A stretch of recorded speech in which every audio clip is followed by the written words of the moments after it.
Hola querido, el propósito de la lección de esta semana es mostrar las aplicaciones prácticas que se pueden sacar de la historia bíblica del manto de Elías y de Eliseo. Elías, mira, él es considerado tal vez el más importante profeta del pueblo de Israel, por lo menos para los judíos. Los judíos lo respetaban tanto que cuando Jesús vino a esta tierra, muchos creían que era Elías que había resucitado. La vida de Elías fue una vida sorprendente y es al mismo tiempo un retrato de nuestra vida hoy. Elías fue un poderoso instrumento de Dios para denunciar y combatir el pecado de la nación. No tuvo miedo de decirle a Acab y a Jezabel en la cara que eran paganos y habían contaminado a la nación toda con la idolatría. Mira, se necesitaba mucho valor para decirle la verdad al que ostenta el poder, pero Elías lo hizo. En otra ocasión después desafió a los profetas de Baal en el Monte Carmelo. Y tú seguramente conoces la historia, el desenlace final de todo esto. Aquella fue una demostración extraordinaria del poder de Dios y de cómo el Señor puede usar de manera fuera de lo común al siervo humilde que se coloca en sus manos. Elías a lo largo de su vida, de su ministerio, obró milagros en el nombre de Dios. En el nombre de Dios también anunció la sequía y después anunció la lluvia y todo se cumplió. Quiere decir, Elías merece el respeto y la admiración de cualquiera que desea ser victorioso en el reino de Dios. Sin embargo, a pesar de todo ese pasado glorioso, hay un pasaje en la vida de Elías que yo creo que si él pudiese, le hubiera gustado que sea borrado de su biografía ese pedazo de su historia. Fue un momento de desánimo, un momento triste. El primer libro de los Reyes, capítulo 19, versículos 1 al 4, relata este pasaje de la siguiente manera. Acab dio a Jezabel la nueva de todo lo que Elías había hecho y de cómo había matado a espada a todos los profetas. Entonces envió Jezabel a Elías un mensajero diciendo: así me hagan los dioses y aún me añadan, si mañana a estas horas yo no he puesto tu persona como la de uno de ellos. Viendo pues el peligro, se levantó y se fue para salvar su vida, y vino a Beerseba, que está en Judá, y dejó allí a su criado. Y él se fue por el desierto un día de camino, y vino y se sentó debajo de un enebro, y deseando morirse, dijo: basta ya, oh Jehová, quítame la vida, pues yo no soy mejor que mis padres. Ahora te pregunto una cosa: ¿cómo puede un hombre, un ser humano, en tan poco tiempo llegar de un extremo al otro? Hoy estaba protagonizando el mayor hecho de la historia en defensa de Dios. Al día siguiente quería morir, lleno de miedo, de desconfianza, de duda. Pero mira, antes de criticar a Elías, tenemos que recordar que infelizmente así somos los seres humanos. Nuestras victorias pasadas no son garantía de victorias futuras. El hecho de que Dios nos usó poderosamente hasta aquí no necesariamente significa que nos seguirá usando. Quiere decir, todo va a depender de la comunión diaria que mantengamos con Dios. Pero lo que hay que destacar esta semana es lo que sucedió allí cuando el profeta estaba escondido, estaba desanimado, llorando, lleno de dudas y lleno de desconfianza. En esas circunstancias tristes, Dios no lo abandonó. Dios jamás abandona a sus hijos. Si en este momento estás pasando por dificultades, recuerda esto: Dios jamás abandona a sus hijos. Somos nosotros los que a veces no logramos verlo, envueltos por el dolor. Pero Dios envió un ángel para ayudar a Elías. Y si seguimos leyendo el primer libro de Reyes, capítulo 19, versículos 5 al 7, vamos a ver el relato de esta manera. Y acostándose bajo el enebro, se durmió. Y he aquí un ángel lo tocó y le dijo: levántate, come. Entonces miró y he aquí que a su cabecera había una torta cocida sobre piedras calientes y una vasija de agua. Comió y bebió y volvió a acostarse. Y el ángel del Señor volvió por segunda vez, lo tocó y le dijo: levántate, come, porque es muy largo el camino para ti. Interesante, observa bien esto. El ángel hace un milagro, le da pan, le da comida, él come, se duerme. Quiere decir, no tiene la mínima voluntad de salir adelante. Hay momentos en la vida en que tú no te explicas, tú creo que te das cuenta que las cosas están así, que tienes que salir de esa situación, pero es que simplemente no tienes fuerzas. Pues esa era la situación de Elías. Ahora, en la segunda vez él logró levantarse. Y después de levantarse, corrió por 40 días y se escondió en una cueva. Nadie puede hacer nada cuando está escondido en una cueva. Oh, querido, necesitas salir. Si quieres realizarte en la vida, si quieres producir, necesitas salir de la cueva de tus sueños, la cueva de tus complejos, de tus temores. Y para eso, mira, solo déjate alcanzar por Dios. Y entonces Dios apareció allá donde Elías estaba en la cueva. La Biblia relata de una manera interesante. Vino un fuerte viento, pero Dios no estaba en el viento. Tampoco Dios apareció en el terremoto, porque después vino un terremoto. Después vino el fuego. Dios no estaba en el fuego. Dios es poderoso, pero mira, todos estos símbolos, viento, terremoto, fuego, símbolos de poder, no sirvieron en aquella ocasión para nada. Después Dios habló en el silbido suave y delicado de la brisa. Quiere decir, Dios llegó de manera mansa, casi imperceptible. Fue en la brisa suave que se oyó la voz de Dios. Ah, mi querido, ¿cuántas veces nosotros vivimos esperando manifestaciones extraordinarias del poder divino, cuando Él nos habla muchas veces a través de cosas aparentemente insignificantes como la sonrisa de un hijo, el canto del pajarito o la voz mansa y quieta de la conciencia? Trata de escuchar la voz de Dios, porque con toda seguridad, aunque pienses que Dios te abandonó, Él está allí, cerca de ti, deseando comunicarse contigo. La segunda parte de la lección habla del llamado de Eliseo. Después del encuentro de Elías con Dios allá en la cueva, el profeta recibe la orden de buscar un sucesor y de ungirlo. El primer libro de los Reyes, capítulo 19, versículo 19, dice lo siguiente. Partiendo él de allí, halló a Eliseo, hijo de Safat, que araba con 12 yuntas delante de sí, y él tenía la última. Y pasando Elías por delante de él, echó sobre él su manto. Piensa en esta expresión, echó sobre él su manto. Sin duda ninguna, le estaba transfiriendo el ministerio profético con todas sus responsabilidades. Solo que el manto, que en este caso es usado como un símbolo de algo bueno, en otras ocasiones no lo es. Por ejemplo, en el Salmo 109, versículo 29 se dice: sean vestidos de ignominia los que me calumnian, sean cubiertos de confusión como con manto. Quiere decir, el manto, que en cierto momento puede ser símbolo de algo bueno, en otro momento puede ser símbolo de algo malo. ¿De qué depende? Depende del contexto y también del uso que le damos a las cosas. Por ejemplo, el manto que nos colocamos cuando intentamos ser buenos por nuestras propias fuerzas es como trapo de inmundicia. Ya el manto que Jesús nos coloca cuando reconocemos nuestra incapacidad y vamos a Él con fe es un manto blanco de justicia y de poder. ¿Qué tipo de manto estoy vistiendo yo? ¿Qué tipo de manto voy a dejar a los que vienen después de mí?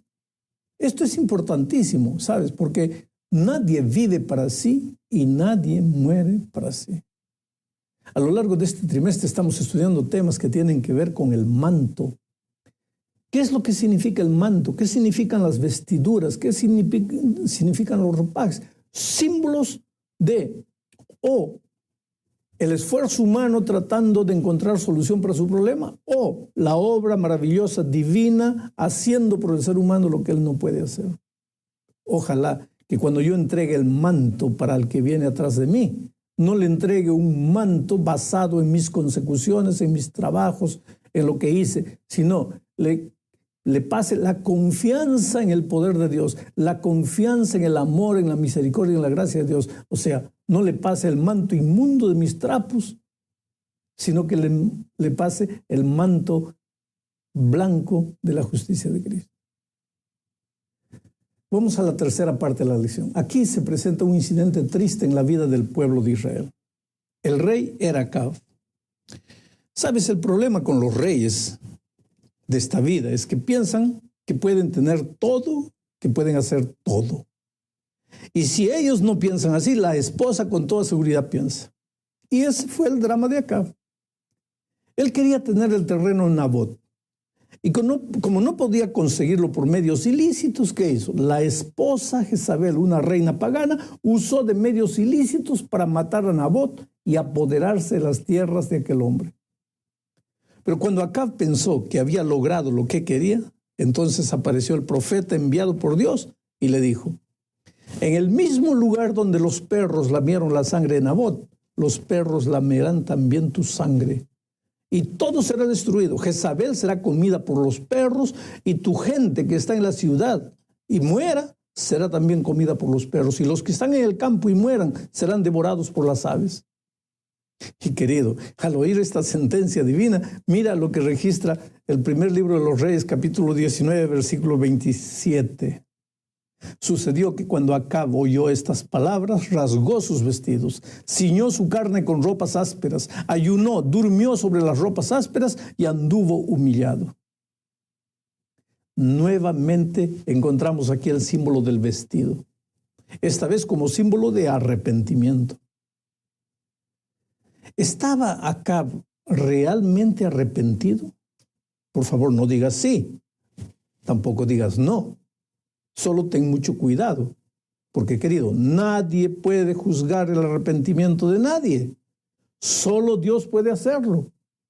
Una situación de tristeza, dolor y vergüenza puede llevar a una persona al arrepentimiento.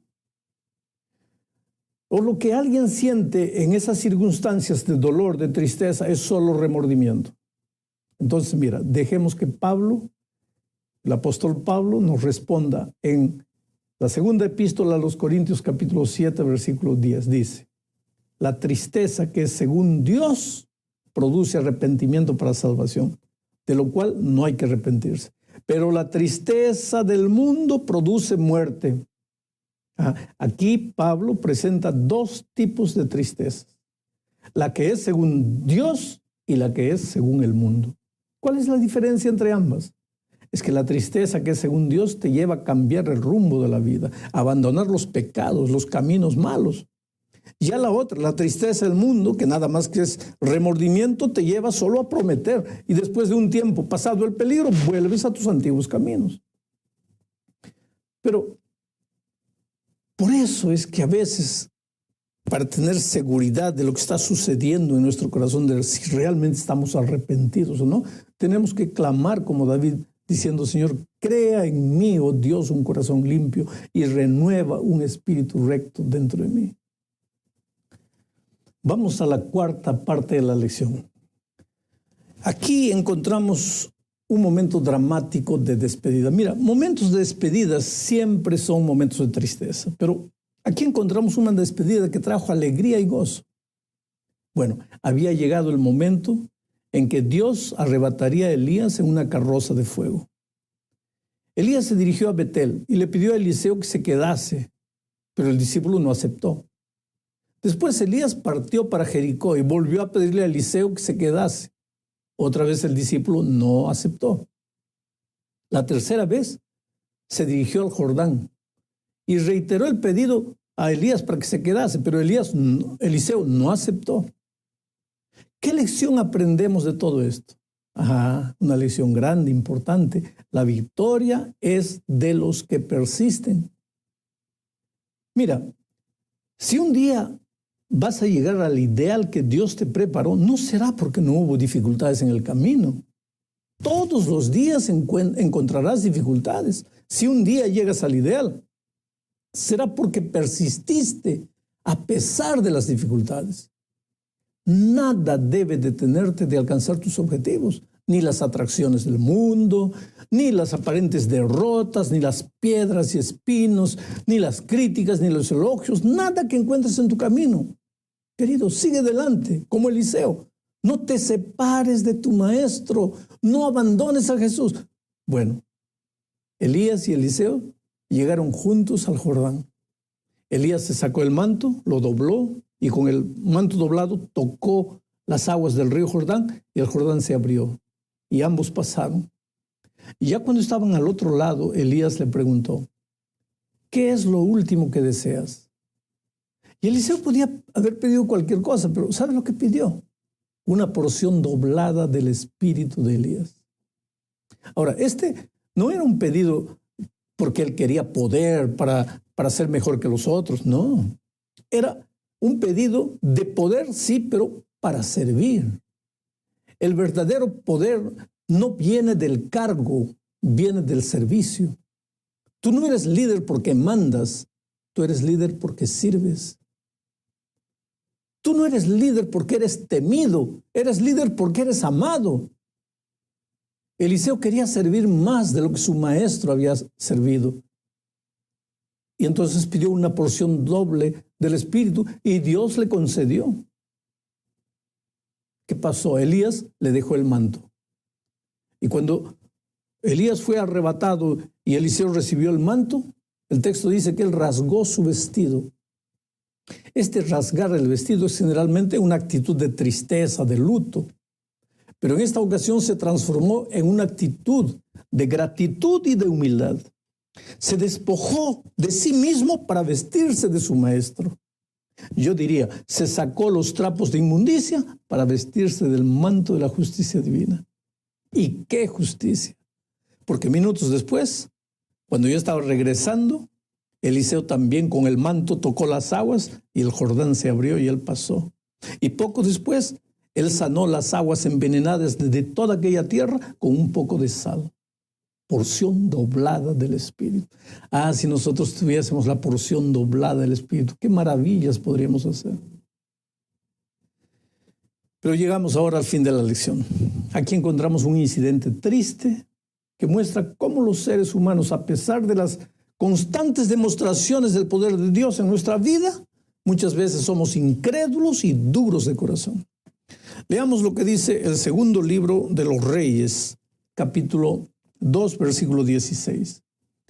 Y le dijeron, he aquí ahora hay con tus siervos 50 hombres fuertes. Te rogamos que los dejes ir a buscar a tu Señor. Tal vez el Espíritu del Señor lo ha levantado y lo ha echado en algún monte o en algún valle. Y él les dijo, no los enviéis. Queridos, ¿sabes? Habían unos hijos de profetas que estaban ahí y le dijeron a Eliseo, Eliseo, de repente Dios levantó a Elías y lo ha arrojado por ahí en algún monte y en algún valle. Pero mira, todos los profetas sabían que Elías iba a ser arrebatado por Dios. Eso no era ningún secreto. Entonces, ¿por qué cuando el milagro sucedió ellos no creyeron? Era un despropósito pensar que Dios podría haber arrojado a Elías en algún monte o en algún valle. ¿Qué Dios es ese que no cumple lo que promete? ¿Qué Dios es ese que deja el trabajo por la mitad? Eliseo les dijo, no manden nadie a buscar, porque estoy seguro que Elías fue arrebatado al cielo.